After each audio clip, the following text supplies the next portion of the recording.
Senador Iván Cepeda. Senador, ¿cómo me escucha? Perfectamente, Gustavo. Estamos listos, senador.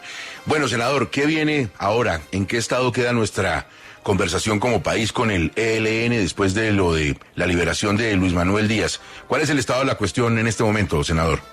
Bueno, como usted bien lo mencionó, logramos el propósito urgente de la libertad del señor Luis Manuel Díaz en condiciones en las que se respeta su vida y su dignidad y su integridad. Bueno, sabemos que fue un cautiverio difícil, pero se logró ayer y nuestro agradecimiento, como lo hemos hecho ya público, a las fuerzas militares y de policía, a la Iglesia, a la ONU, y pues al trabajo que hizo nuestra delegación con la delegación del ELN.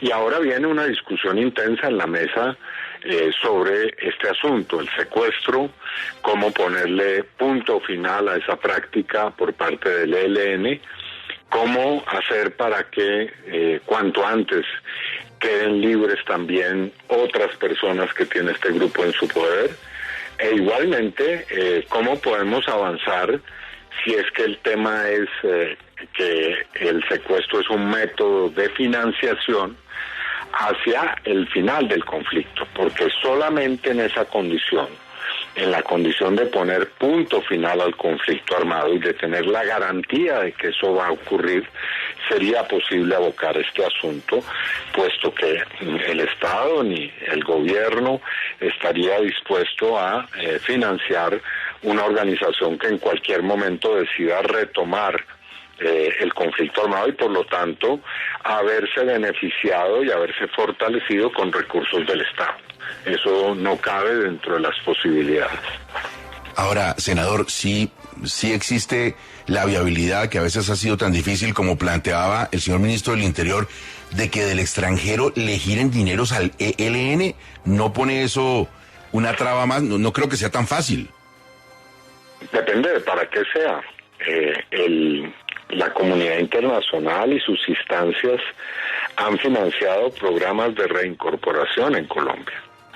Lo han hecho con relación al proceso de paz que terminó en el año 2016 con las extintas FARC, y podría volver a hacerlo en esta oportunidad siempre y cuando consista en eso, en programas que implican pues obviamente un elemento que es indispensable para la paz, que es la reincorporación o la incorporación social, política, económica de quienes antes eran combatientes o partes de un grupo armado.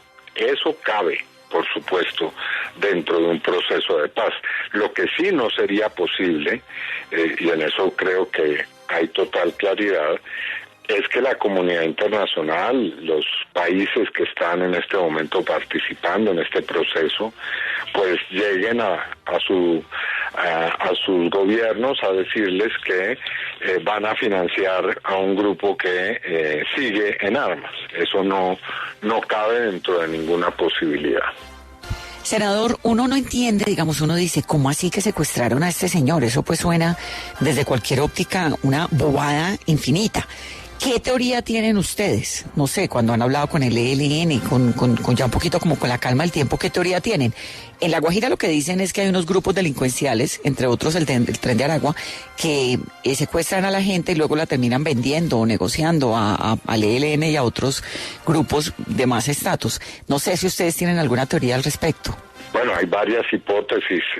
Nosotros hasta ahora no nos habíamos concentrado en ese asunto, puesto que toda nuestra atención y nuestras energías estaban puestas en la liberación, pero bueno, eso era parte del análisis, porque obviamente esta discusión que vamos a tener o este diálogo debe tener un análisis. Es necesario que como siempre lo ha hecho nuestra delegación, se presenten claramente los argumentos.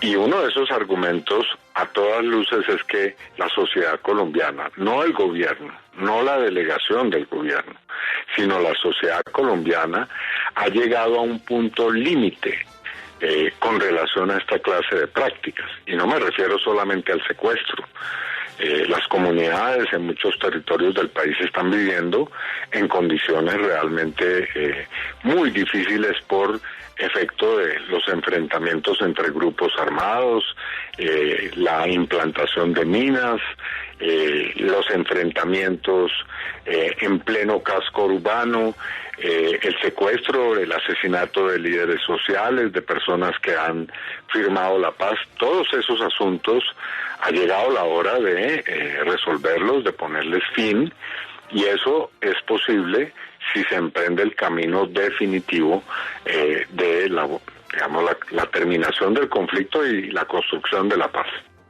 Senador, un secuestro como el del padre de Luis Díaz no es algo espontáneo. Eso es algo que requiere planeación, seguir las rutas, saber cómo se comporta la víctima. Y esto pues viene ocurriendo, esta planeación de este secuestro, pues claramente ocurrió cuando ya el gobierno estaba sentado en la mesa con el ELN. ¿Usted realmente cree que el ELN va a dejar de secuestrar a los colombianos? Esa es una pregunta que vamos a hacer en el próximo ciclo, pero yo llamo la atención con relación a su pregunta porque uno juzga por hechos y no simplemente por intuiciones o percepciones, que hemos avanzado en este año.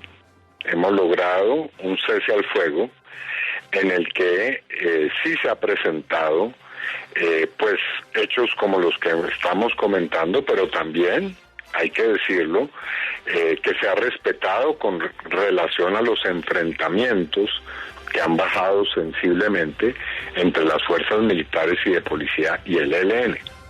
Es decir, que es posible lograr que se cumplan los acuerdos y que se avance en esa perspectiva.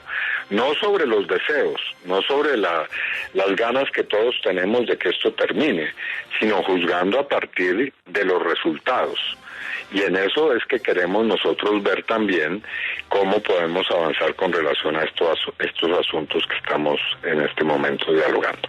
Senador, yo creo que es justo recordarlo a esta hora, porque los oyentes pueden haber acabado de prender el radio, y que usted públicamente, desde el principio de todo esto, ha hecho la manifestación abierta de condenar el secuestro y de exigir que se libere a los secuestrados, y eso, senador, me parece de una valía enorme en momentos de una discusión en una conversación, en la que uno podría callar ciertas cosas para que fluyera y se lograran esos avances de los que usted habla.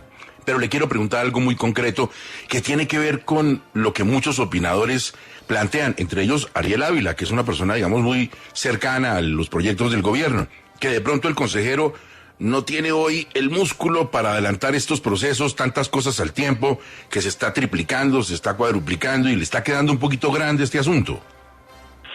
Bueno, nosotros nos ha tocado heredar una situación difícil. Y esa constatación ni excusa ni es una justificación para los vacíos o problemas que tenga la política que estamos desarrollando. Pero es una política exigente, es una política que tiene una gran complejidad, y yo debo reconocer que el alto comisionado Danilo Rueda ha hecho una labor que tiene resultados visibles, concretos, que pueden ser objeto de un análisis y de un examen, como lo están siendo en el Congreso, por ejemplo. Entonces creo que ahí hay un mérito. Ahora, que hay la necesidad de reforzar, de desarrollar mejor algunos aspectos de esa política, sin duda, porque también es una realidad que está en desarrollo. En cada territorio de los que hoy en día tenemos escenarios de conflicto armado, hay una situación en la que están llegando a escenarios de por sí complejos otros grupos armados. Ha habido en estos años, especialmente en los años del gobierno del expresidente Iván Duque, una pluralización, una proliferación de grupos armados que están llegando a los territorios. Entonces, aquí hay que emplear más fuerzas, más personas, más experiencia, más conocimiento y habilidad y saber hacer las cosas para lograr la paz. Senador, llegó diciembre con su alegría. La conversación y el ajuste de todo este asunto que tiene que ver con los secuestrados y el ELN queda para cuándo en términos concretos de calendario? Bueno, no, a ver, nosotros nos vamos a concentrar en esto. Por supuesto, toda la delegación tiene que estar en estas tareas y nosotros esperamos que cuanto antes se pueda iniciar el ciclo para abordar estos temas y ojalá tener resultados para transmitirlos al país lo antes posible. Qué bueno sería. Senador, una última inquietud que no es mía, sino es de el sargento mayor Lenis. El sargento es el presidente de Fundieco, que es una entidad que vela por los reservistas y, por supuesto, también por la gente que hace parte hoy de la fuerza pública. Él me pide que le pregunte lo siguiente: ¿cómo garantizar el trabajo de la fuerza pública para lograr la seguridad de los colombianos si los grupos en mesa de diálogo dicen una cosa y en los territorios montan azonadas para impedir el trabajo de la fuerza pública y el control del país? Bueno, yo creo que un buen ejemplo es lo que acaba de ocurrir. Ayer lo escuchamos en un testimonio precisamente del señor Luis Manuel Díaz, quien agradecía a la fuerza pública todo lo que hizo y que forzó también su liberación.